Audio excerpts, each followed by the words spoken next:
So Pawan Kalyan గారు దురదృష్టవశాత్తు ఆంధ్రాకి ఉప ముఖ్యమంత్రి అయ్యారు అనేసి చెప్పారు కవిత గారు. ఓకే, ఆమె మరి అంటే ఆమె స్పృహ ఉండి మాట్లాడారా, లేదంటే స్పృహ లేక మాట్లాడారా, లేదంటే వాళ్ళ ఫాదరు అంటే ఆమె ఆడమంచి కాబట్టి నేను అనకూడదు, ఆమె తాగిందని అనకూడదు, ఒకవేళ వాళ్ళ ఫాదర్ తాగిన కైపు ఏమైనా ఈమెకి ఎక్కి మాట్లాడారా అనేది నాకైతే అర్థం కావట్లేదు. ఫస్ట్ పాయింట్ నేను చెప్పాలనుకున్నది ఏంటి అంటే, పవన్ కళ్యాణ్ ఉప ముఖ్యమంత్రి అయ్యాడు, ఓకే. ఈమెలాగా ఈ రాష్ట్రంలో నాన్న తమ్ముడు తమ్ముడు అవుతాడో అన్న అవుతాడో నాకు తెలియదు, కానీ కేటీఆర్ అంటే తన తోబుట్టిన అతను ఈ రాష్ట్రాన్ని దోచుకుంటున్నాడు, కేసీఆర్ ఈ రాష్ట్రాన్ని దోచుకుంటున్నాడు, హరీష్ రావు ఈ రాష్ట్రాన్ని దోచుకుంటున్నాడు, అందరూ కలిసి ఈ రాష్ట్రాన్ని దోచుకుంటున్నారు. సో ఈ రాష్ట్రంలో దోచుకోవడానికి ఆమెకి లేదు కాబట్టి పక్క రాష్ట్రంలో అవకాశం కల్పించి ఢిల్లీలో మద్యంతో అక్కడ ప్రజల్ని దోచుకో అని చెప్పేసి పంపించారు. ఇక్కడ నుంచి ఇక్కడ తెలంగాణ ప్రజల సొత్తుని వందల కోట్లు తీసుకునేసి ఢిల్లీలో మద్యం కంపెనీ అసలు ఎలా పెట్టగలిగింది? ఒక మద్యం కంపెనీ మనం ఒక చిన్న స్టార్టప్ ఒక 10 లక్షలు పెట్టాలి అంటే బ్యాంకుల చుట్టూ కొన్ని నెలల పాటు తిరగాలి. అలాంటిది వెళ్ళి ఎక్కడో ఢిల్లీలో పెద్ద 100 కోట్లు విలువ చేసే మద్యం కంపెనీలు ఎలా పెట్టింది? తెలంగాణ వాళ్ళ రక్తాన్ని పీల్చి అది కొంచెము కవితకు పెట్టుబడిగా పెట్టుకోమమ్మా, ఢిల్లీ వాళ్ళని దోచుకో, ఇక్కడ ఆల్రెడీ మన కేటీఆర్ హరీష్ రావు దోచుకుంటా ఉన్నారు, నువ్వు దోచుకోవడం కుదరదు, వాళ్ళతో నీకు గొడవలు అవుతాయనేసి అక్కడికి పంపించారు. కాబట్టి అలా దోచుకోవడం లేదని చెప్పేసి పవన్ కళ్యాణ్ ఉప ముఖ్యమంత్రి కాకూడదు అని అంటున్నారేమో ఆమె, నాకు తెలీదు. అలాగే మనం ఇప్పుడు కేసీఆర్ని గమనించినట్లయితే ఈ మధ్య అంటే ఏదో కాలు విరిగింది అది ఇది అని అనుకోవచ్చు, కానీ అంతకుముందు ఆయన ఆరోగ్యం బాగుండి చంద్రబాబుని కావచ్చు, లేదంటే మోడీని కూడా తిట్టగలిగే స్థాయిలో ఉన్నాడు. మోడీని కావచ్చు, చంద్రబాబు నాయుడుని కావచ్చు, ఇష్టం వచ్చినట్టు మాట్లాడతాడు ఆయన. ఓకే, పవన్ కళ్యాణ్ కూడా చిటికేస్తే 100 ముక్కలు అవుతాడు అని అన్నాడు. మరి అలాంటి వ్యక్తి ఎవరైనా తెలంగాణలో కష్టాల్లో ఉన్నారు అనేసి ఏ రోజు వెళ్ళిన దాఖలాలు లేవు. లైక్ ఎక్కడో అక్కడ బస్సు కూలిపోయి చాలామంది చనిపోతే అక్కడికి వెళ్ళి పరామర్శించిన దాఖలాలు లేవు.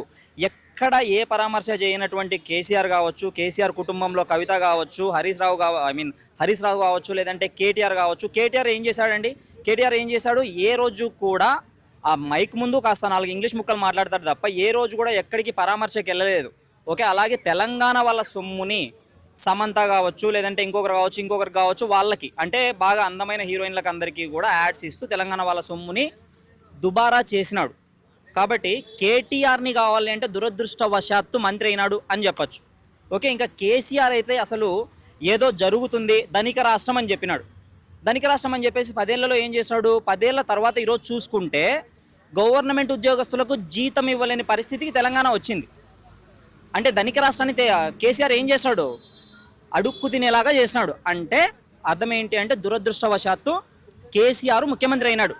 తెలంగాణ రాష్ట్ర ప్రజల దురదృష్టం కొద్దీ తెలంగాణ వాదాన్ని తీసుకొని వచ్చి కేసీఆర్ ముఖ్యమంత్రి అయినాడు. సో నేను చెప్పదలుచుకున్నది ఏంటి అంటే కేసీఆర్ దురదృష్టవశాత్తు ముఖ్యమంత్రి అయినాడు తప్ప పవన్ కళ్యాణ్ కాదు. పవన్ కళ్యాణ్ ఈ మధ్యన వెళ్తున్నటువంటి తీరు మనం చూస్తే మొన్న తన సొంత కొడుక్కి అక్కడ సింగపూర్లో ఏదో అగ్ని ప్రమాదం జరిగితే ఆ విషయాన్ని పక్కన పెట్టి జస్ట్ కనుక్కున్నాడు అంతే తప్ప అక్కడ పెద్దగా ప్రమాదం ఏమీ లేదు అని చెప్తే సొంత కొడుకును కూడా పట్టించుకోకుండా గిరిజన ప్రాంతానికి వెళ్ళినాడు.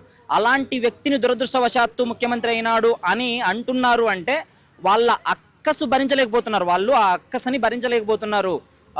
డిప్యూటీ సీఎంగా పవన్ కళ్యాణ్ అవ్వడాన్ని భరించలేకపోతున్నారు, చంద్రబాబు ముఖ్యమంత్రి అవ్వడాన్ని భరించలేకపోతున్నారు, అమరావతి డెవలప్ అవ్వడాన్ని భరించలేకపోతున్నారు. అమరావతి డెవలప్ అవుతుంది అంటే హైదరాబాద్ వెనకబడిపోమని కాదు అది అర్థం. దానికి అర్థం ఏంటి అంటే 2 ప్రాంతాలు తెలుగు వాళ్ళే, ఓకే, విడిపోయినా కూడా బాగుండాలి అనేది చంద్రబాబు కావచ్చు, పవన్ కళ్యాణ్ గారు కావచ్చు ఏ రోజు కూడా తెలంగాణ వాళ్ళని తక్కువ చేసి మాట్లాడడం కానీ ఆంధ్ర వాళ్ళని ఎక్కువ చేసి మాట్లాడడం కానీ చేయలేదు. కానీ మీరు ప్రతిసారి తెలంగాణ అనే వాదాన్ని తీసుకొని వస్తున్నారు అంటే మీరు ఆ మాటతో బ్రతకాలి అనుకుంటున్నారు. కేసీఆర్, హరీష్ రావు, తర్వాత కవిత అందరూ కూడా తెలంగాణ ప్రజలకు ఒక భూతాన్ని చూపించి, తెలంగాణ వాదం అనే ఒక భూతాన్ని చూపించి అదే నిజమని నమ్మించి, సో మీ ఇంట్లో ఎవ్వరు ఎందుకు చచ్చిపోలేదండి? ఒక్కరు కూడా ఎందుకు చావలేదు మీ ఇంట్లో? ఎంతోమంది తెలంగాణ బిడ్డలు బలైపోయారు తెలంగాణ ఉద్యమంలో. మరి కేటీఆర్ కానీ, కేసీఆర్ కానీ, కవిత కానీ, హరీష్ రావు కానీ చిన్న గాయం కూడా ఎందుకు కాలేదు? మీరు కెరోసిన్ పోసుకున్నప్పుడు అగ్గిపెట్ట దొరకకుండా ఎక్కడికి పోతుంది?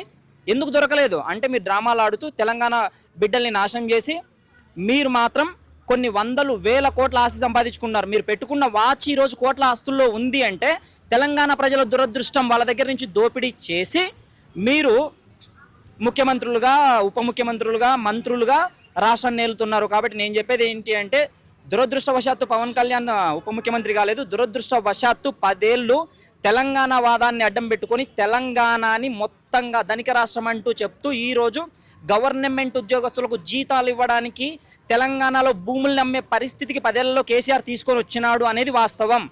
ఓకే, కేటీఆర్ గురించి మాట్లాడాలి అంటే చంద్రబాబు గారు హైదరాబాద్ నిర్మాణంలో నేను ప్రధాన భూమిక పోషించిన అని చెబితే ఆయన్ని మెంటల్ హాస్పిటల్లో చేర్పించాలి అన్నాడు కేటీఆర్. ఈరోజు ఏం మాట్లాడుతున్నాడు?